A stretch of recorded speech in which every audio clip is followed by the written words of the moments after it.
2010, I was diagnosed with heart failure at the Salem Hospital. At that time, I also was diagnosed with diabetes and kidney failure. But I was only treated for the heart failure. The diabetes and the kidney failure went untreated for 4.5 years. And this is where we're at today, dealing with all this. I have the medical board involved, trying to find out how this happened and why this happened. Just to clarify, in 2010, doctors diagnosed you as having diabetes, but they didn't share that with you or bring it to your attention. That's correct. That's correct. And then in 2014, another doctor did, and you said he was horrified to realize how long you had been untreated. Correct. It was Dr. Pack. Dr. Pack, he diagnosed me in July the 23rd, 2014. He was the doctor in the ER. He asked me, "How are you treating your diabetes?" I told him, "What are you talking about?"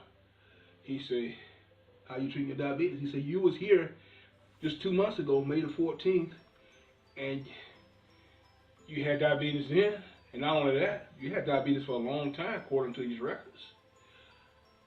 And I was blown away. I said, "I'm not a diabetic, dude." I said, "You must got the wrong person." That's what I told him, the wrong file or something, because I couldn't, didn't want to believe that after all other stuff I was going through. And he said, "According to your records," he said, "What's your name?" I told him my name. He said, "You the one?" And I was blown away. He said, "You was in here in May the 14th. He said, your blood glucose was almost 400. He said, "I see here no one gave you no medication. No one even, it's nowhere documented saying that anyone treated you for diabetes." He said, "That's what I'm looking at."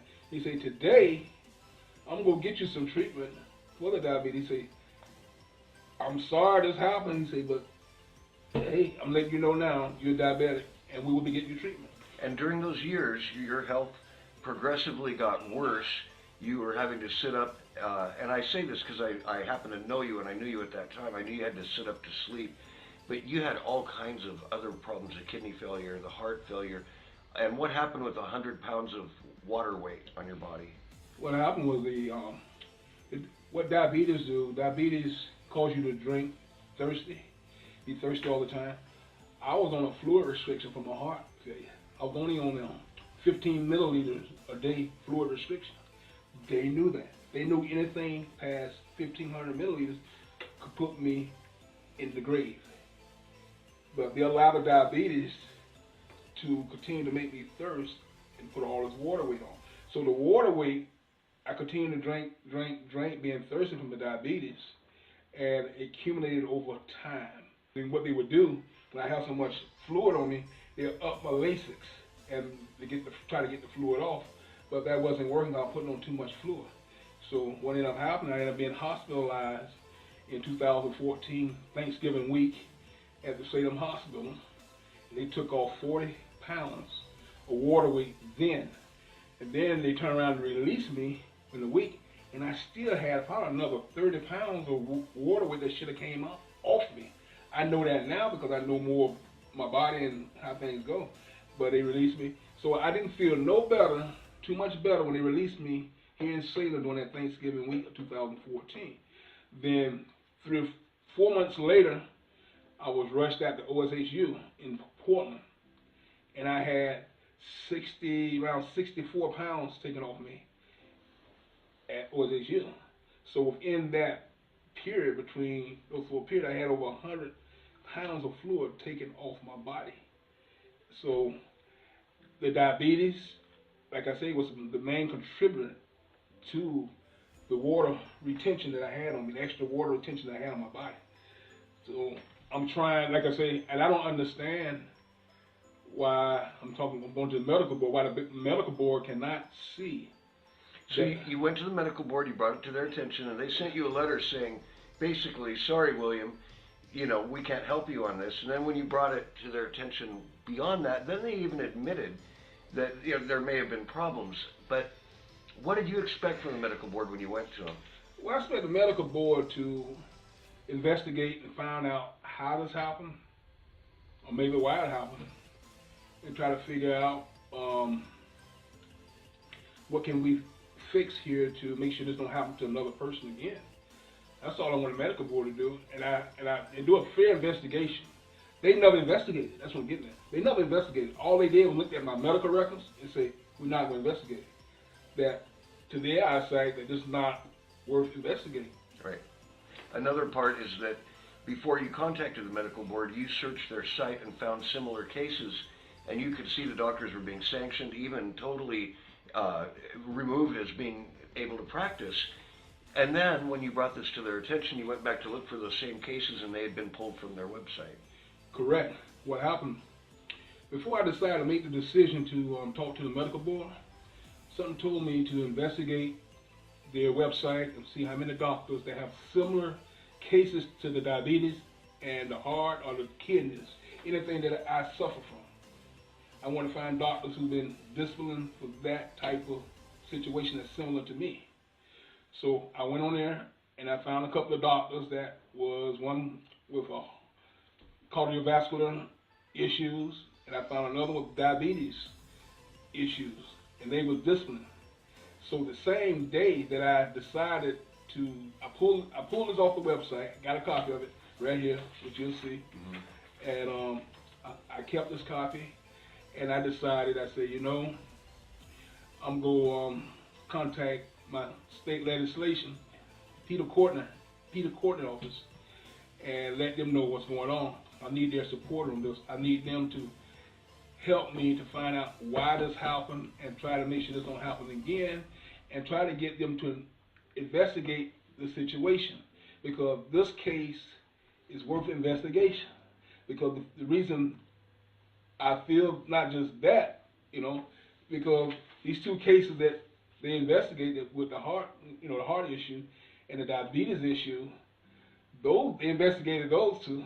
So I'm trying to figure out what reason are they giving, what reason, well, the reason they give me, they just say nothing they could do. They helped me. You need to move on, basically what they said. And then not only that, they based it in one of the first letters they sent, they say, if this would have happened, if these doctors would have did this to many more people, then your case may be of value. That's what it said in the first letter. So like people have to die enough for the... Well, they have to die. Not only that, these doctors have, this say for give you a great example, it's just like a rapist. In order for his case to be, in order for him to go to jail, he got to at least rape 3 people. One person not enough. That's basically what they're saying here. Just one issue that these doctors did this to is not enough. They need to have proof where these doctors did this to other people. Then they can say, okay, we need to do something with these doctors. So that's basically what they say. Why do you think they never told you? Why do you think? Well, it's a lot of things I could think of. You gotta realize I was a whistleblower, and as a correctional officer in the Oregon State Penitentiary, you blew the whistle on racism, suffered retaliation, were actually criminally charged in a fabricated case that you received a unanimous not guilty verdict on. If people knew your story, William, I think they would be really, really horrified to know that this latest, thing is going on. You've been standing like a rock all these years with everything they've tried to do to you. But well, you got to realize, Tim, in 2010, when I was dealing with all the hate crimes in the prison system and the Oregon State Hospital, that bogus case too about me and Brother Charles, you got to realize that during that time, the whole entire time, I still was undiagnosed for the diabetes and kidney failure. So I had at least 3 court cases in court at the same time. I needed medication for my kidneys and diabetes untreated. That went on for 4 years. So that tells you that they're trying to cripple me, maybe doing these cases. I don't know, because the fact is this here. In the medical report, they said that I was diabetic, gave him metformin. Metformin was a diabetic medication to give Mr. Coleman. That was noted in 2010. That was noted in 2010. But they just never told you? Never told me. Never heard about it. Never gave it to me. Was there, and I'm just trying to be critical here. Was there any reason, is there any way you could have found out yourself? How much of that responsibility is really on the patient? Good question. Okay, the thing is that when I was in heart failure already, first time, you got to realize it's the first time I've ever been sick in my life. Now, and I know I had a heart issue. They told me that, heart failure. But diabetes, kidney issue never crossed my mind. It never crossed my mind. All I knew I had heart failure. How it happened, mystery. But since they diagnosed me with diabetes and never told me, now I know that's possibly I had the diabetes first. And then not being severe. We're talking severe untreated diabetes first. So I'm believing that the severe untreated diabetes caused my other organs to fail. Because we're talking about 4.5 years of non-treatment for severe untreated diabetes. And once your diabetes was treated, then your health came back and your organs started. Once the diabetes, I had an A1C. People don't understand what A1C is. It's a amount of months. It's like a 3-month period of your blood sugars, how high it is, and how long the blood sugar's been high. A1C give you kind of category, basically 3 months. And if you're not a diabetic, your blood sugar would be around 4.0, you know, or maybe 4 through 5. The numbers change year to year or something like that. They always come up with something different. But I was 3 times the limit. My A1C was 14.4%. 14.4%. That was that high for over 4.5 years. So that's 3 times the limit. And that's why I can't understand, and it's in my medical records. The medical board never talks about that. They still saying, basically what they're saying, that, well, my heart condition, the blood glucoses, you know, they go up and down high, you know, but the medical record says A1C of 14.4%. The medical board of release say, hey, this guy's 3 times the limit of diabetes. See, and in their letter to you, they neglected to mention the kidney failure, and they also tried to make it sound like your diagnosis happened in 2013 rather than 2014. This is what happened is, okay, it's 2 cardiologists. The cardiologist that they trying to say that I didn't see those 2 years, his name is Dr. Fedor. And what happened, he was trying to get me to get the defibrillator. Defibrillator is something placed in your heart. When your heart stops, it pumps it back up. Okay, they've been trying to get me to get on that. And I refused that because I kept telling them, I said, something else seriously wrong with me. Because I have neighbors they're old people, they have heart failure, and they were doing a lot better than me. You know, so I'm thinking, I say, how these 80-year-olds getting around better than me with heart failure? Because a lot of people with heart failure, they put they're doing good. I wasn't. I'm a lot younger than these guys, dude. So that's when I knew something was wrong. I kept running into people that I knew didn't even have heart failure. They said, I got that. I said, why you not feeling, why I'm not feeling like you? You know, it was the diabetes, the severe untreated diabetes and the kidney failure that I had going on at that time. So I think that putting this into perspective, I think people are going to be extremely shocked. And people need to feel safe, like their medical board is looking out for them and not just worrying about the financial well-being of doctors. So you got a hold of a diabetic support group when you found out you had diabetes, and you were with this group for 2 years, and ended up having them send you a letter saying they aren't able to help you. I mean, well, this is the way it started off. I was in class a couple months ago, and they showed a film of a black African American male like me. He was driving, and he passed out while he was driving. That hit me so hard, brother, because the whole 2 years I was there, I never mentioned my case. I was there for much education I could get. Not even talk about, if the opportunity presented itself, and I felt like I wanted to talk about it, I did. But I was there for the education, trying to learn more about it. I could throw my stuff on the sideline and take it at later.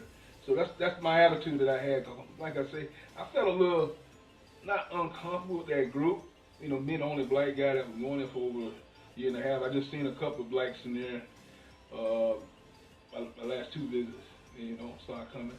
But I just felt that I didn't want to expose these white people to other white people that I'm still trying to get to learn. Because I don't know half the people in the class, because most of them didn't really speak to me or talk to me that much at all. I have to go to them and, hey, how you doing and all that. I feel like, this is what I feel like, if it's vice versa, if they was in the South, and to say that the race thing with the color, to say, for example, yourself, you feel like this, we got let's say you got all these Asian people in a classroom, and you got this one minority guy. You try to make that one person feel comfortable as much as you can.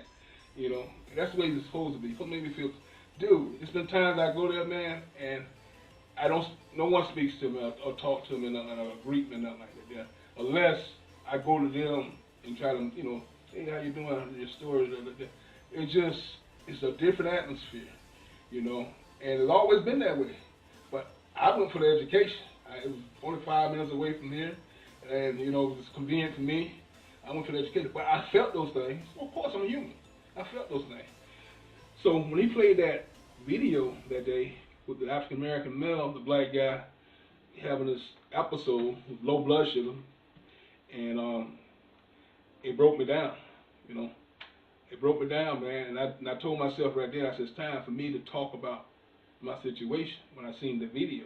So I figured, okay, they're going to show a black guy on the video going through the same thing I've been through. That rang a bell. I say maybe they show some sensitivity to me if I tell my story now. You know, 'cause 2 years is a long time to not bring up something that I've been through, you know, with a diabetic situation. So I decided to go to the main corporate office and talk to them face to face, eye to eye, just like I'm doing it. And I did that.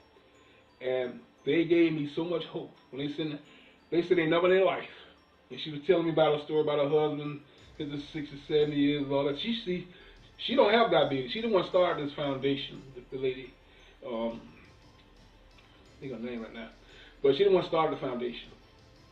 And she was so blown away about the situation, as she said in the story, you know, in her letter. But I'm so lost.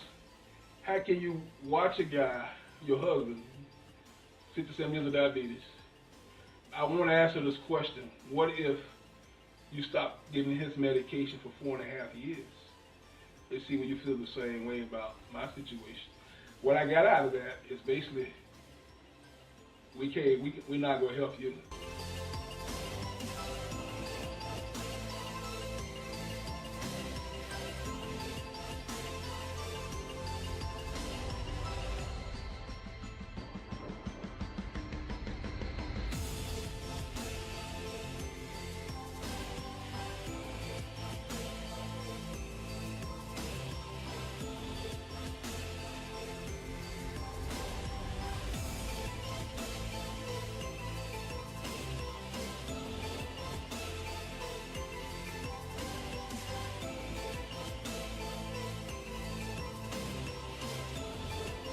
Truth and justice in reporting is what we need. Absolutely. Truth and justice in reporting is what we need.